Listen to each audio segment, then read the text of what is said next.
Welcome to Miss Scarlett. Subscribe and don't miss out on Patreon. Have fun! Amidst the bustling carnival atmosphere, a lone tent shimmered under the twilight sky, its rich indigo canvas decorated with celestial embroidery. Rory, accompanied by his parents, Alexander and Mark, navigated through the lively fairground, where laughter and the aroma of buttery popcorn permeated the air. Their adventure involved embracing the joy of the fair, sampling sugary treats, and conquering exhilarating rides. A gravelly voice, emanating from the mysterious tent, beckoned. "Come closer, my dear. Let me reveal what destiny holds." Rory's curiosity piqued as he exchanged glances with his doting fathers. They smiled warmly in response, nodding their approval. "Why not?" Mark suggested with a playful nudge. The air inside was thick with the scent of incense, and colorful scarves draped the walls. Seated at a small table was an elderly woman with silver hair and piercing blue eyes. "Sit, child," she said, gesturing to the chair across from her. "Let Madame Zara peer into your destiny." Kevin lowered himself onto the rickety chair, his worn jeans scraping against the wood. He fidgeted with the hem of his faded blue t-shirt, unsure what to expect. Madame Zara's gnarled hands hovered over a crystal ball that sat between them. Her eyes closed, and she began to hum softly. Kevin watched, fascinated, as the ball seemed to glow from within. Suddenly, the fortune teller's eyes snapped open. "I see a double blessing," she proclaimed. "A daughter, twice blessed. You shall bloom like a flower, finding your true self." Kevin blinked, confused. "I'm sorry, but I think you might be mistaken. I'm not a daughter." Madame Zara smiled mysteriously. "The future is fluid, young one. What you are now may not be what you become." Unsettled but intrigued, Kevin thanked the fortune teller and exited the tent. His fathers were waiting outside, curiosity evident on their faces. "Well?" David asked, adjusting his glasses. "What did the mystical madame have to say?" Kevin hesitated, then shrugged. "She said something about a double-blessed daughter. Pretty weird, huh?" Tom laughed, slinging an arm around Kevin's shoulders. "Fortune tellers, always so cryptic. Come on, let's go check out the Ferris wheel." As they walked away, Kevin couldn't shake the fortune teller's words from his mind. He'd always felt different, but he'd never been able to put his finger on why. The idea of being a daughter should have seemed ridiculous, but instead, it stirred something deep within him. Weeks passed, and Kevin found himself thinking more and more about Madame Zara's prediction. He started paying closer attention to the women around him, noticing their clothes, their mannerisms, the way they carried themselves. Something about it all felt right. One evening, while his dads were out for date night, Kevin stood in front of his bedroom mirror, studying his reflection. His black hair fell just above his shoulders. He'd been growing it out for a while now. On impulse, he pulled it back into a small ponytail, revealing the softer lines of his face. Heart pounding, he crept into his father's room and opened David's closet. His hands trembled as he ran them over the silky fabric of one of David's button-up blouses. Before he could talk himself out of it, Kevin slipped the garment off its hanger and put it on over his t-shirt. The blouse was too big, of course, but as Kevin looked at himself in his father's full-length mirror, something clicked into place. He smoothed the fabric down, marveling at how it felt against his skin. For the first time in his life, he felt Right. The sound of the front door opening startled Kevin out of his reverie. Panicked, he quickly removed the blouse and hung it back up, rushing back to his room just as his dads called out their return. That night, Kevin lay awake, his mind racing. The fortune teller's words echoed in his head. A daughter, twice blessed. Could it be true? Was this who he was meant to be? Over the next few weeks, Kevin found himself secretly trying on more of David's clothes when his father's were out. He experimented with makeup, using tutorials he found online. Each time he saw himself transformed, that sense of rightness grew stronger. Finally, unable to keep his feelings bottled up any longer, Kevin decided to talk to his dads. He found them in the living room one Saturday afternoon, Tom reading a book while David worked on a crossword puzzle. "Dad, Pop," Kevin said, his voice shaking slightly. "Can I talk to you about something?" Both men looked up, concern immediately crossing their faces at Kevin's serious tone. Tom set aside his book. "Of course, son. What's on your mind?" Kevin took a deep breath. "Remember that fortune teller at the carnival? The one who said I'd be a double-blessed daughter?" His fathers nodded, exchanging glances. "Well, I've been thinking about it a lot, and I think she might have been right." There was a moment of silence as Tom and David processed this information. Then David spoke, his voice gentle. Are you saying you think you might be transgender, Kevin? Hearing the words spoken aloud sent a jolt through Kevin's body. I think so, he whispered. I've been trying on your clothes, Dad, and it just feels right. Like I'm finally being true to myself. To Kevin's surprise and relief, both his fathers smiled. Tom stood up and wrapped him in a warm embrace. Thank you for telling us, he said. We love you, no matter what. If this is who you truly are, then we'll support you every step of the way. David joined the hug, his eyes misty behind his glasses. That's right. And hey, if you want to borrow my clothes, all you have to do is ask. Though we should probably get you some that actually fit. Kevin, or rather she, as she was beginning to think of herself, felt tears of joy and relief spill down her cheeks. Thank you, she whispered. I love you both so much. The next few months were a whirlwind of change and discovery. Kevin chose a new name, Kira, and began the process of transitioning. Her fathers were true to their word, supporting her every step of the way. They took her shopping for a new wardrobe, helping her pick out clothes that expressed her true self. Kira reveled in the feel of soft fabrics against her skin, the swish of skirts around her legs. She chose a flowy crimson dress for special occasions, loving how it made her feel elegant and feminine. David taught her how to apply makeup, the two of them giggling like schoolgirls as they experimented with different looks. Tom helped her research hormone therapy and find a supportive therapist to guide her through the emotional aspects of her transition. As Kira's appearance began to change, so did her confidence. She walked taller, smiled more often, and felt a sense of peace she'd never known before. Her black hair, now grown past her shoulders, became her crowning glory. She learned to style it in intricate braids and updos, each new look making her feel more like herself. One day, as Kira was getting ready for a job interview, she put on a smart navy blue blazer over a white blouse. As she looked at herself in the mirror, she was struck by how far she'd come. The person staring back at her was undeniably female, with soft curves and delicate features.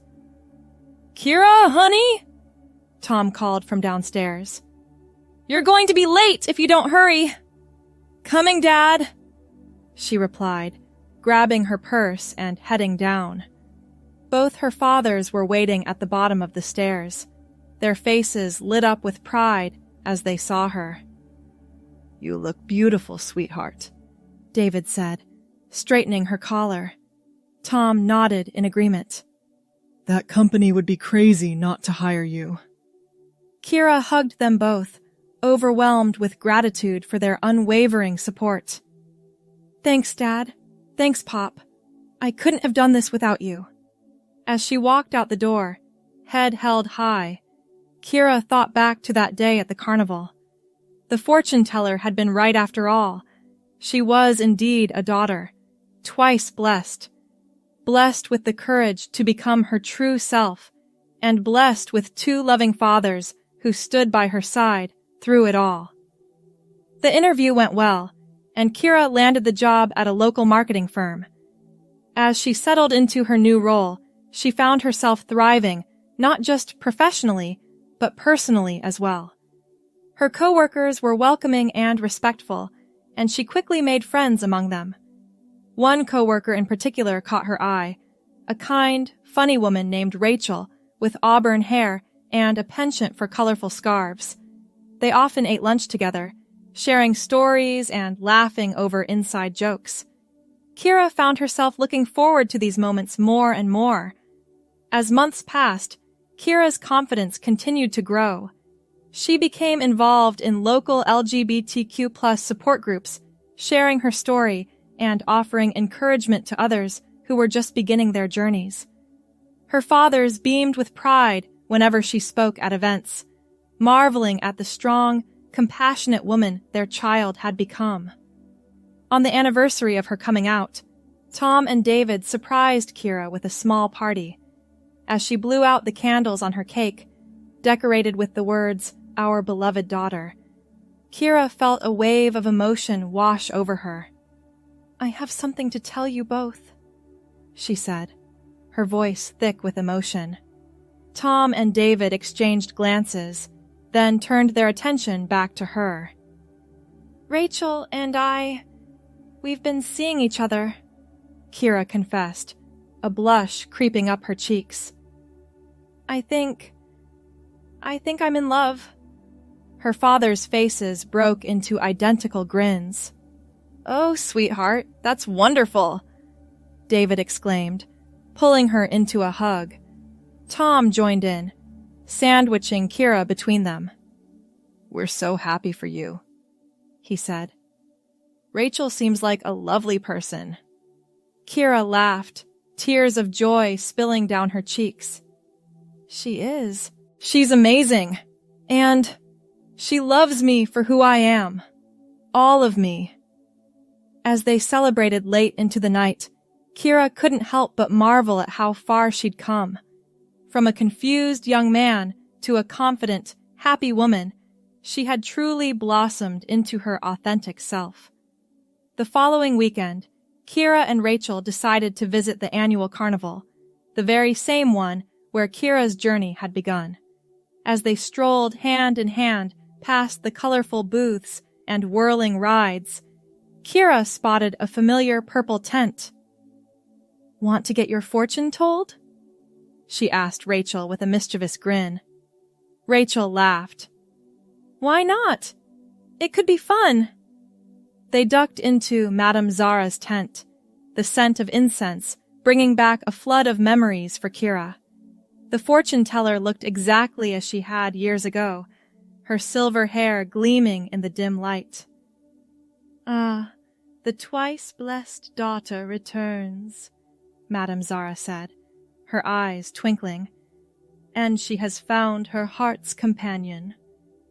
Kira and Rachel exchanged surprised glances. "How did you know?" Kira asked. Madame Zara simply smiled. "The future unfolds as it should, my dear.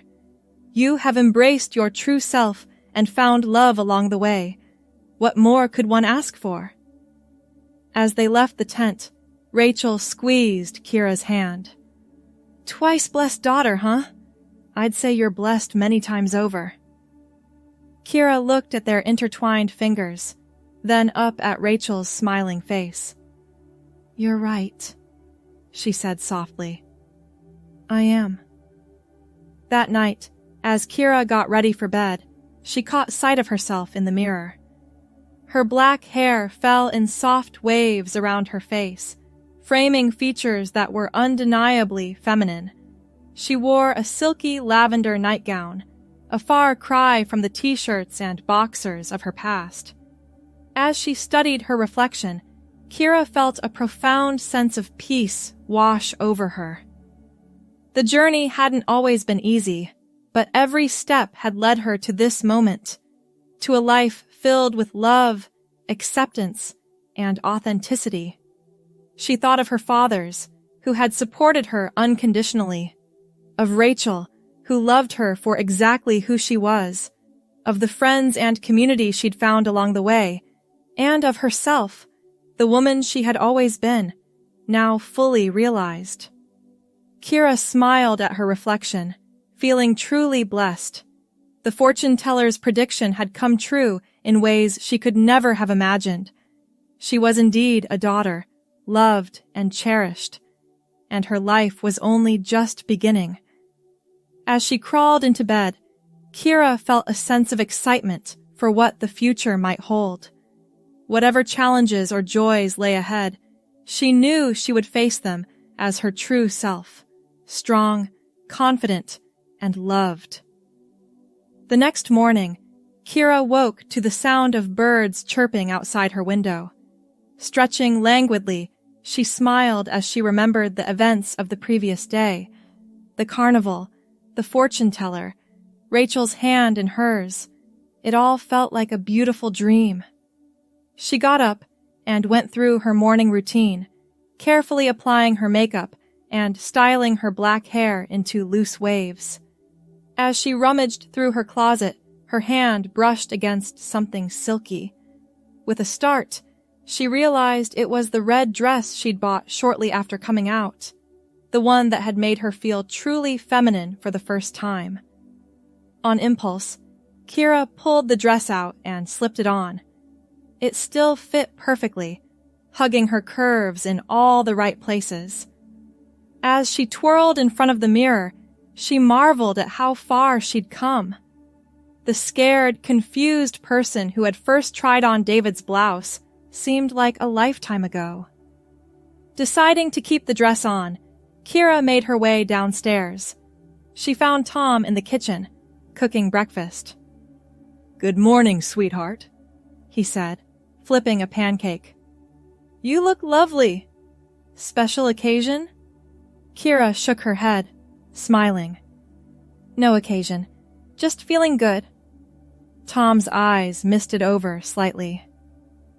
I'm so proud of you. You know that? You've become such an amazing woman. Kira hugged him tightly, careful not to get flour on her dress. Thanks, Dad. I couldn't have done it without you and Pop.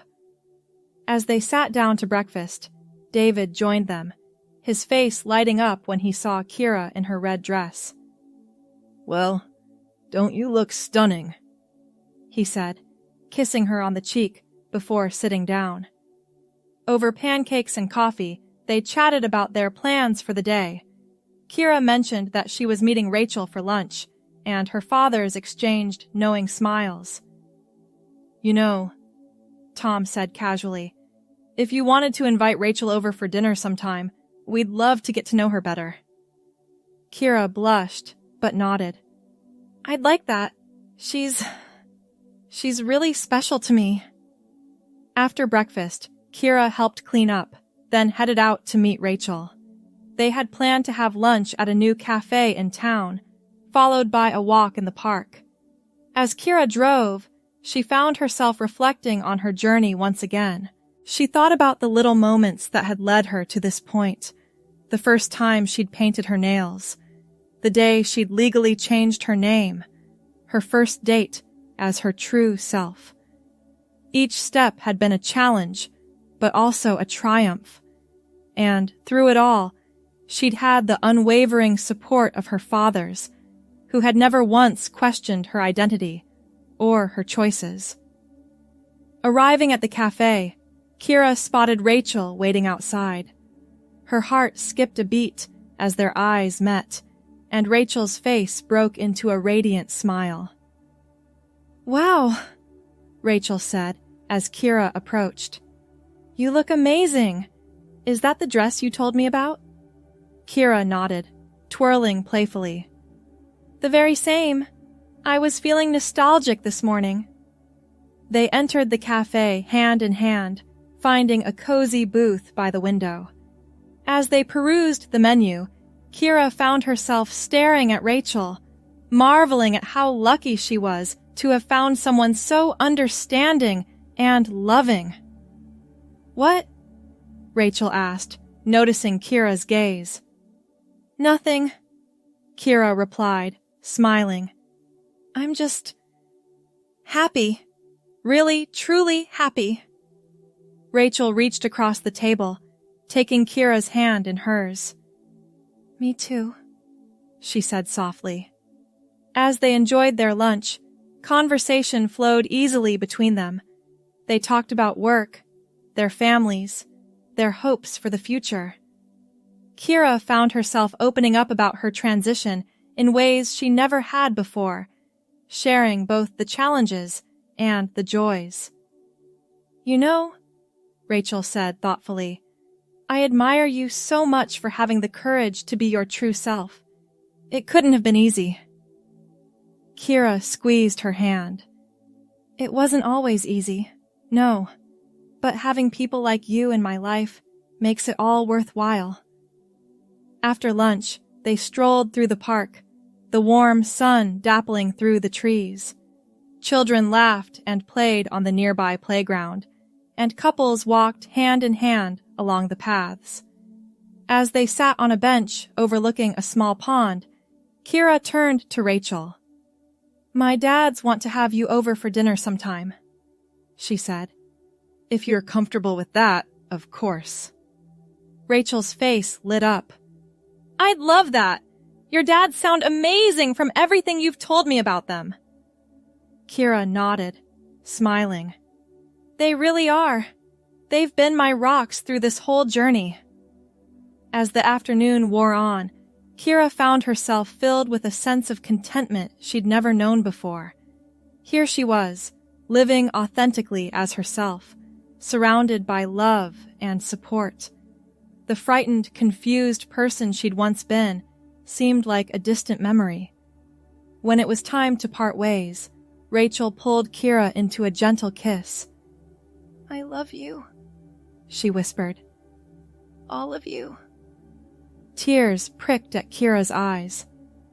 "I love you too," she replied, her voice thick with emotion. As she drove home, Kira's mind wandered back to that day at the carnival, when a mysterious fortune teller had set her on this path. She wondered if Madame Zara had truly seen the future, or if her words had simply given Kira the courage to become who she was always meant to be. Either way, Kira was grateful. The journey hadn't been easy, but it had led her to this moment, to a life filled with love, acceptance, and joy. She was, indeed, a twice-blessed daughter, and she wouldn't have it any other way. Pulling into her driveway, Kira saw her fathers waiting on the porch. They waved as she got out of the car, their faces beaming with pride and love. "Welcome home, sweetheart," Tom called out. Kira smiled, her heart full. She was home, in every sense of the word, and her journey, far from being over, was really just beginning. Thanks for watching, my girlies. Be sure to check out Patreon for more.